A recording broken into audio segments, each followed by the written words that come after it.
തദ്ദേശ തെരഞ്ഞെടുപ്പ് പ്രചാരണം ചൂടുപിടിക്കുമ്പോൾ സോഷ്യൽ മീഡിയയിലൂടെയാണ് ഇപ്പോൾ പ്രചാരണം വളരെ വേഗത്തിൽ നടക്കുന്നത്. സ്വാഭാവികമായിട്ടും ഒരാളെ പുകഴ്ത്താനും ഇകഴ്ത്താനും ഒക്കെയുള്ള വലിയ മാർഗമായിട്ട് ഇപ്പോൾ സോഷ്യൽ മീഡിയ ഉപയോഗിക്കുന്നുണ്ട്. അങ്ങനെയാണ് മലപ്പുറത്ത് സ്ഥാനാർത്ഥിക്ക് നേരെ സോഷ്യൽ മീഡിയയിലൂടെ വ്യാജ പ്രചാരണം നടത്തി.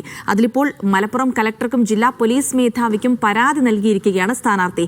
ജില്ലാ പഞ്ചായത്ത് അരീക്കോട് ഡിവിഷൻ UDF സ്ഥാനാർത്ഥി PA ജബ്ബാർ ഹാജിയാണ് പരാതി നൽകിയത്. പരാതിക്ക് പിന്നാലെ വ്യാജ പ്രചാരണം നടത്തിയ ഫേസ്ബുക്ക് പേജ് പ്രവർത്തനരഹിതമായി.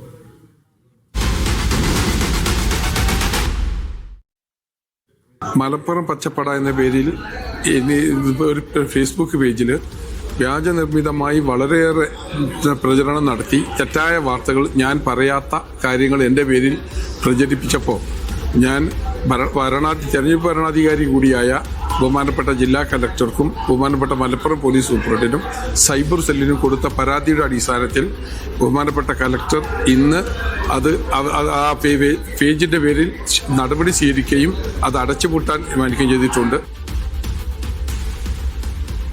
യൂനുസ് അഹമ്മദ് വിവരങ്ങൾ നൽകും. യൂനുസ്, നമുക്കറിയാം സോഷ്യൽ മീഡിയ തെരഞ്ഞെടുപ്പ് പ്രചാരണത്തിന് ഉപയോഗിക്കാൻ പറ്റിയ മികച്ച ടൂളാണ്. പക്ഷെ അതിനൊപ്പം തന്നെ നമ്മൾ പറയാത്ത കാര്യം വ്യാജ വാർത്തകളൊക്കെ അതുപോലെ തന്നെ പടർന്നു പിടിക്കുകയും ചെയ്യും. സ്വാഭാവികമായിട്ടും നമ്മുടെ കയ്യിൽ നിൽക്കുന്ന ഒന്നല്ല, എവിടെയും അത് തന്നെയാണ് സംഭവിച്ചത്. അപ്പോൾ ഈ സ്ഥാനാർത്ഥി പരാതി നൽകിയതിന് പിന്നാലെ ആ അക്കൗണ്ടൊക്കെ പ്രവർത്തനരഹിതമായി എന്ന് പറയുന്നു. അതിനപ്പുറത്തേക്ക് മറ്റ് നടപടികളിലേക്ക് കടന്നിട്ടുണ്ടോ പോലീസ്?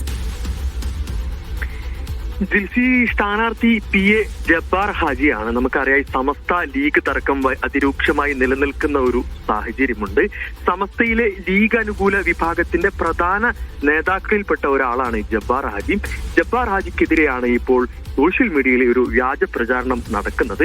ഇപ്പോൾ ജബ്ബാർ ഹാജി മലപ്പുറം ജില്ലാ കളക്ടർക്കും ജില്ലാ പോലീസ് മേധാവിക്കും പരാതി നൽകിയിട്ടുണ്ട്. ഈ പരാതിക്ക് പിന്നാലെ ഇപ്പോൾ ഈ ഫേസ്ബുക്ക് പേജ് ഇപ്പോൾ പ്രവർത്തന രഹിതമായിട്ടുണ്ട്. പ്രധാനമായി ഈ ഒരു പോസ്റ്റുകളിൽ പറയുന്നത് ഈ തനിക്ക് സുന്നികളുടെ വോട്ട് വേണ്ട, മുജാഹിദിന്റെയും ജമാഅത്തിന്റെയും വോട്ട് മാത്രം ലഭിച്ചാൽ താൻ വിജയിക്കും. അതോടൊപ്പം തന്നെ സ്ഥാനാർത്ഥിയാക്കിയത് സാദിഖ് അലി ശിഹാബ് തങ്ങളാണ്, ജിഫ്രി തങ്ങളല്ല എന്നിങ്ങനെ സമസ്തയിലെയും ലീഗിലെയും തർക്കം രൂക്ഷമാകുന്ന രീതിയിലുള്ള പോസ്റ്റുകളാണ് ഈ ഒരു മലപ്പുറം പച്ചപ്പട എന്ന ഒരു പേജിൽ വന്നിരിക്കുന്നത്. ഇതിന് പിന്നാലെയാണ് ഇപ്പോൾ നടപടിയുമായി ജബ്ബാർ ഹാജി നീങ്ങുന്നത്. നമുക്കറിയാം സമസ്ത ലീഗ് തർക്കം വ്യാപകമായി നടക്കുന്നു. പ്രത്യേകിച്ച് തദ്ദേശ സ്ഥാപന തെരഞ്ഞെടുപ്പിൽ ഇത് ബാധിക്കുമോ എന്നുള്ള ഒരു ആശങ്ക ലീഗിനടക്കമുണ്ട്. ഈ ഒരു സാഹചര്യത്തിൽ ഇതിനെ കൂടുതൽ വ്യാപ്തി കൂട്ടുന്നതിനനുസരിച്ചാണ് ഇപ്പോൾ ഈ ഒരു പോസ്റ്റുകളും ഈ ഒരു പ്രചാരണവും നടക്കുന്നത്. ഇപ്പൊ പരാതിക്ക് പിന്നാലെ ഈ ഫേസ്ബുക്ക് പേജ് പ്രവർത്തന യൂനുസ് അഹമ്മദ് ആണ് ഇത് സംബന്ധിച്ച വിവരങ്ങൾ നൽകിയത്.